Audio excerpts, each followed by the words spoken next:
જય શ્રી કૃષ્ણ. ફાઇનલી ઘરે પહોંચી ગયા છે અને મારા જે પણ છોકરો મતલબ નિત્યમનો મોટો ભાઈ રોકાવા આવ્યો છે ને. નિત્યમ કોણ એવું છે રોકાવા? મીરુભાઈ. અને જોવે છે બે પેગ્વિનનો મૂવી અને મીરુ રોકાવા આવ્યો છે તો આલુ પરાઠા બનાવવાના છે. ભાઈ મહેમાન કોઈ નાનું હોય કે મોટું હોય, ઘરમાં કોઈ નવું સદસ્ય આવે એટલે આપણને એમ થાય કે હાલો ભાઈ કંઈક નવીન વસ્તુ બનાવીએ એમ. તો ભાઈ જો મેં આલુ પરાઠા માટે બટેકા મૂક્યા છે બાફવા અને ત્યાં લોટ બાંધી દઉં, પરાઠા બનાવવાના છે.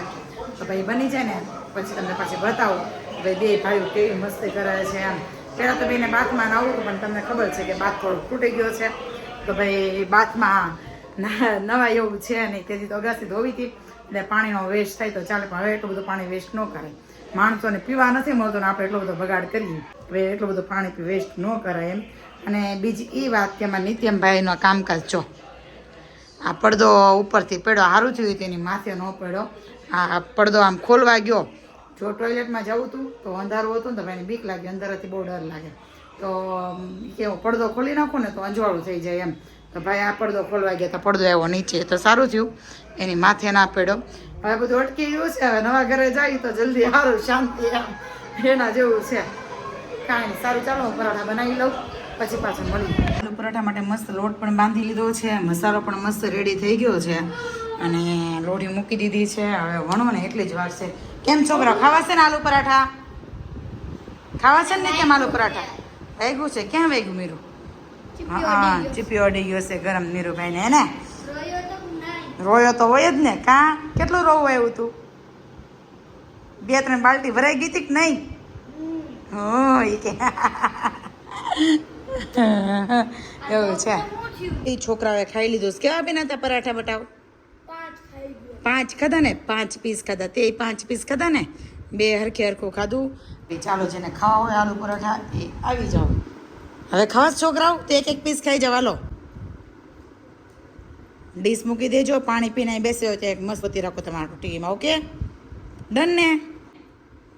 ઓકે તો ભાઈ ચાલો જેને આલુ પરાઠા ખાવા હોય એ આવી જાજો. મસ્ત બનાવ્યા છે, મજા આવે જોઈને, ખાવાનું મન થઈ જાય ને એવા મસ્ત લાગે છે અત્યારે. આ જે આપણે આલુ પરાઠા ખાવા જઈને કેવી રીતે બનાવ્યું એ રીતે બનાવ્યું. આ નોર્મલ આવી રીતે 2 રોટલી ભેગી કરીને બનાવ્યું છે અને અંદર મસાલો નાખીને બનાવ્યું છે. છોકરાઓને 2 રોટલી ભેગી કરીને બનાવી દીધું હતું.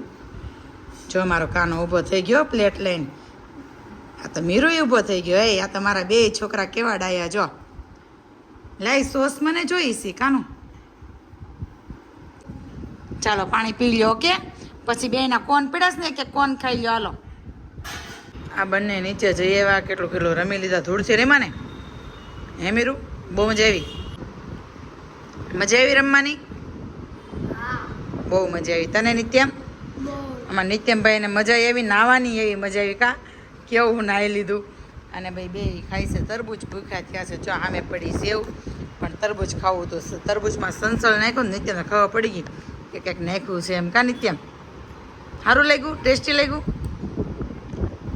ચાલો ભાઈ જો 2 ભાઈઓ ખાઈ છે અને મજા પડી ગઈ બંનેને. આજે ભેગા થયા ત્યાં આમ પછાડા આખો બપોર વચાળું સૂતા નથી, દાંત જ કાઢ્યા જ ન કરા વાતોડાવ તેમાં. વાકો વાકો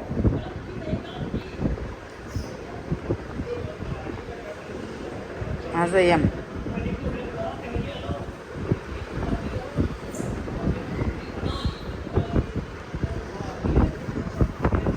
છોકરા નીચે પહોંચી ગયા છે અને જઈએ છીએ ગોલો ખાવા. પછી મીરુને મૂકી આવવાનો છે ઘર. રાતે મમ્મી વગર અહીંયા રોકાય નહીં એટલે છોકરાઓ જો પહોંચી ગયા નીચે. જો રમે. ઓય કોકનું તોડી નાખશો, તૂટી જાય મારા હાવ તેમાં. એનથી રમાય. હાલો પેલા જાય નાટક કરતા કરતા. નિત્ય મીરુ તો કેટલા યરનો બેટા? 8. મીરુ 8 વર્ષનો છે અને નિત્યમ 5.5 વર્ષનો. પણ કોઈને લાગે.